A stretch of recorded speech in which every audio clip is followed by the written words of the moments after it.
Hello বন্ধুরা, তোমরা আছো গল্পের চিত্রে। আজকে শুরু হচ্ছে দারুণ একটা মজার গল্প।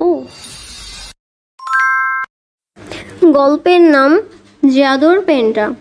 হৃদয় একদিন স্কুলের ব্যাগে একটা চকচকে নীল পেন পায়। কেউ রেখে গেছে।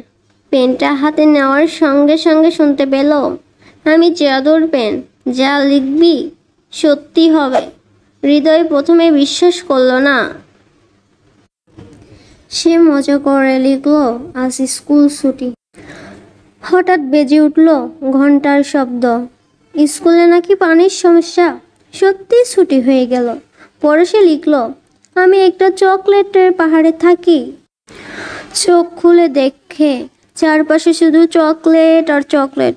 কিন্তু বেশি খুশি হয়ে সে একদিন লিখে ফেলল, সবাই পেনটা চায়।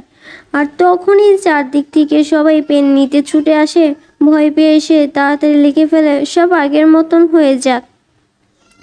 পেনটা চুপ হয়ে যায়।